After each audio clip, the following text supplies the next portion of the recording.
નમસ્કાર વિદ્યાર્થી મિત્રો, આજની આ સેશનમાં આપનું સ્વાગત છે।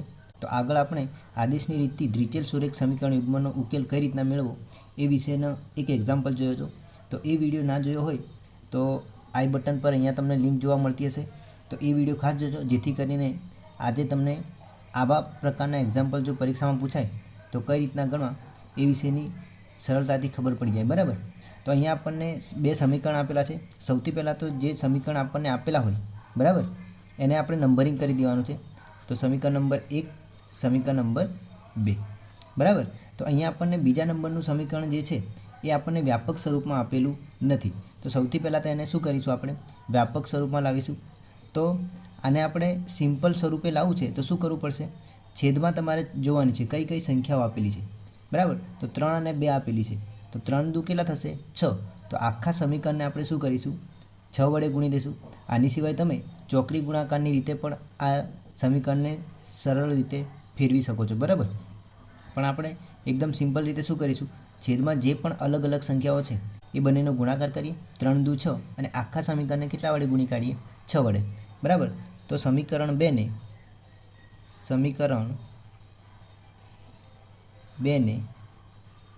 6 વડે ગુણતા, તો 6 વડે ગુણીશું તો આપણને શું મળશે, 6s મળશે છેદમાં 3 પ્લસ 6t છેદમાં 2, બરાબર। અહીંયા છયું કેટલા થઈ જશે, 36। હવે અહીંયા છેદ ઉડી જશે, 3 દુ 6 અને 2 તરી 6, એટલે આપણને સમીકરણ સરળ સ્વરૂપમાં કઈ રીતના મળશે, તો 2s પ્લસ 3t બરાબર 36। તો આને નામ આપો સમીકરણ નંબર 3। હવે આપણે શું કરવાનું છે, સમીકરણ 1 પરથી અથવા સમીકરણ 3 પરથી કોઈ પણ એક ચલને સૂત્રનો કરતા બનાવવાનો છે। પણ આપણે આગળના વિડીયોમાં ચર્ચા કરી ગયા તેમ જે ચલ એકલો હોય એ ચલને આપણે શું કરવાનું છે, સૂત્રનો કરતા બનાવવાનો છે। તો અહીંયા તમે જોઈ શકો છો સમીકરણ 1માં s અને t બંને કેવા છે, એકલા છે। એકલો છે એનો મતલબ શું, એની જોડે કોઈ સહગુણક નથી। તો આપણે શું કરીશું, સમીકરણ 1 પરથી સમીકરણ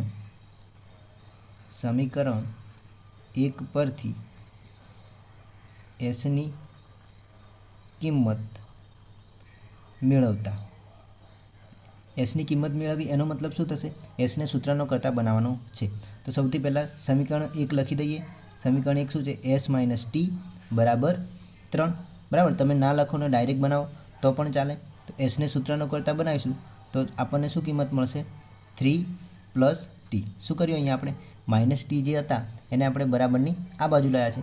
હવે શું કરીશું, આપણે આ એસની કિંમત સમીકરણ 3માં મૂકીશું, એટલે કે જ્યાં પણ એસ દેખાય છે ત્યાં આપણે એસ બરાબર 3 પ્લસ ટી મૂકીશું, બરાબર।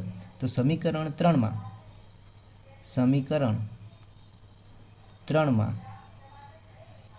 એસની કિંમત મૂકતા, તો સમીકરણ 3 શું છે, 2s પ્લસ 3t બરાબર 36। તો હવે જ્યાં s દેખાય છે ત્યાં આપણે શું કરીશું, s બરાબર 3 પ્લસ ટી કિંમત મૂકીશું, બરાબર। તો મૂકીએ, 2 એસની જગ્યાએ શું મૂકવાનું છે, 3 પ્લસ ટી, તો 3 પ્લસ ટી, પછી બાકીની જે સંખ્યાઓ છે એ એમને એમ રહેશે, પ્લસ 3t બરાબર 36। હવે કશું કરવાનું નથી, સાદુરૂપ આપવાનું છે।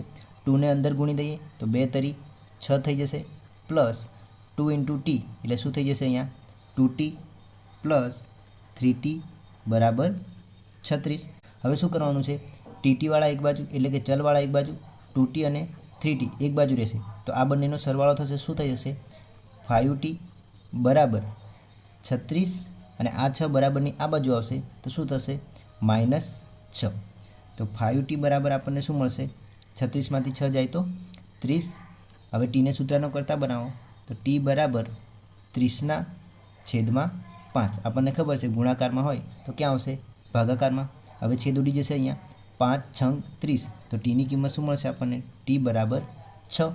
હવે કોની કિંમત શોધવાની છે, એસની કિંમત। તો એસને તો આપણે ઓલરેડી સૂત્રનો કરતા બનાવેલો જ છે, તો ટી બરાબર 6, એસ બરાબર 3 પ્લસ ટીમાં મૂકતા, એટલે કે આ જે એસને સૂત્રનો કરતા બનાવે છે ત્યાં આપણે ટીની જગ્યાએ શું મૂકીશું, 6।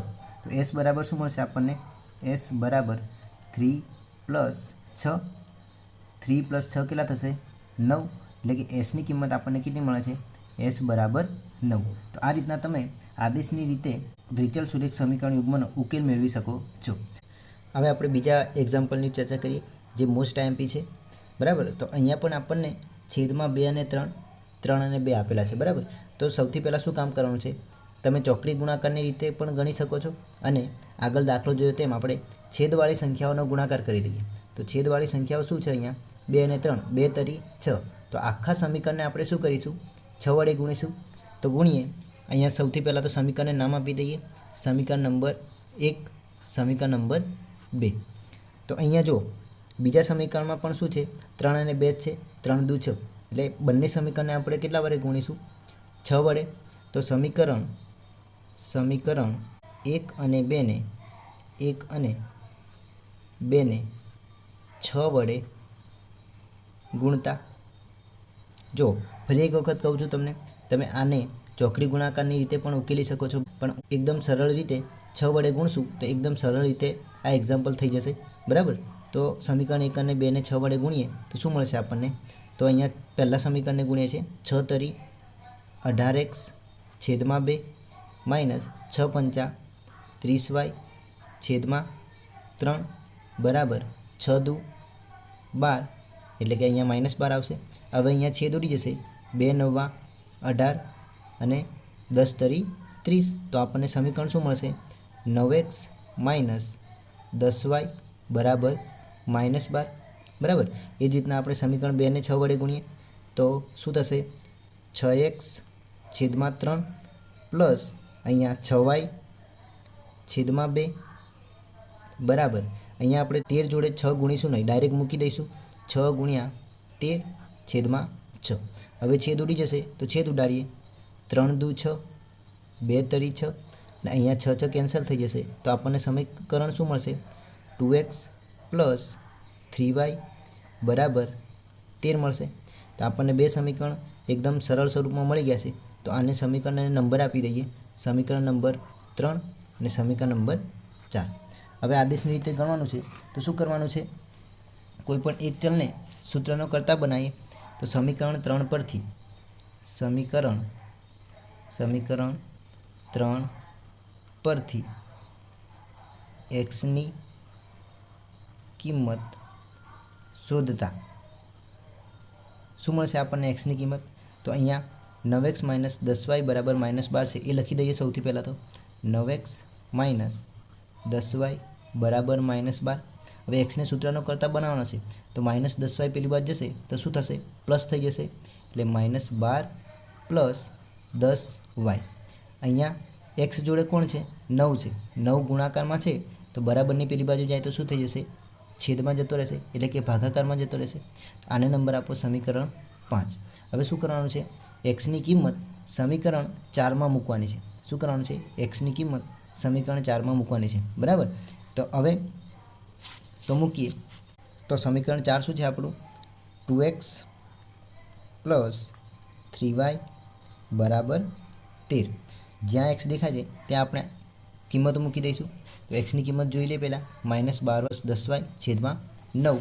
તો xની જગ્યાએ 2 એમના એમ -12 પ્લસ 10y છેદમાં 9 પ્લસ 3y બરાબર 13 બરાબર। હવે અહીંયા 2 અને 9 છે તો અહીંયા 2 અને 9નો છેદ ઉડે એવો છે નહીં, તો આ 9ને દૂર કરવા માટે ફરી શું કરીશું આપણે આખા સમીકરણને 9 વડે ગુણીશું। તો આખા સમીકરણને 9 વડે ગુણીએ તો શું થશે 9 ગુણ્યા 2 -12 પ્લસ 10y છેદમાં 9 પ્લસ દરેક પદોને 9 વડે ગુણવાના છે, એટલે અહીંયા 9 તરી 27y થઈ જશે અને અહીંયા 13 ગુણ્યા 9, 13 9 કેટલા થાય 117। તો અહીંયા તમે જોઈ શકો છો 9 9 શું થઈ જશે કેન્સલ થઈ જશે। હવે આ બેને અંદર ગુણવાના છે, 12 દુ 24 પ્લસના પ્લસ, અહીંયા માઇનસ હતા એટલે માઇનસ મૂક્યા છે અને 2 ને ફરી પાછા 10 જોડે તો 10 દુ 20y પ્લસ 27y બરાબર 117।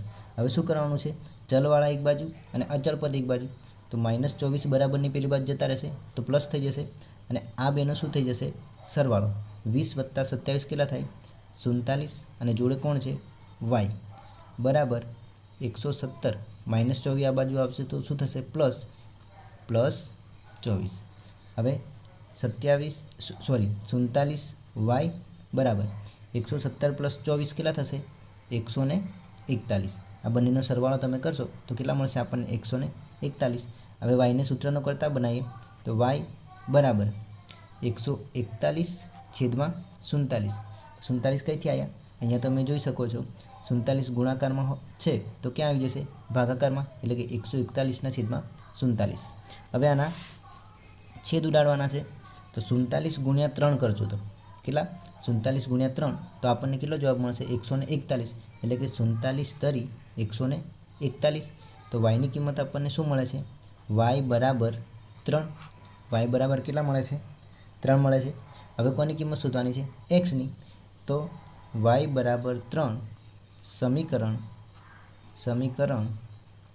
5 મૂકતા આ બીજી કિંમત શોધતી વખતે બીજા ચલની કિંમત શોધતી વખતે તમારે ખાસ ધ્યાન રાખવાનું છે જેને આપણે સૂત્રનો કરતા બનાવ્યો છે એ જ સમીકરણમાં કિંમત મૂકી દેવાની બરાબર તો અહીંયા એક્સને સૂત્રનો કરતા બનાવ્યો તો આ સમીકરણમાં આપણે કિંમત મૂકીએ તો એક્સ બરાબર -12 + 10 વાયની જગ્યાએ કેટલા મૂકશું 3 તો વાય બરાબર 3/9 આ સમીકરણ 5 હતું એમાં આપણે શું કર્યું છે ખાલી વાયની કિંમત મૂકી છે હવે સાદુરૂપ આપીએ તો -12 + 10 તરી 30/9 હવે અહીંયા એક પ્લસ છે એક માઇનસ છે તો શું થશે બાદબાકી 30માંથી 12 જાય તો કેટલા રહે 18/9 તો એક્સ બરાબર શું મળશે આપણને અહીંયા છેદ ઉડી જાય 9 દુ 18 તો એક્સ બરાબર આપણને મળે છે 2 તો આ રીતના તમે આદેશની રીતે કોઈપણ સમીકરણ યુગ્મનો ઉકેલ શોધી શકો છો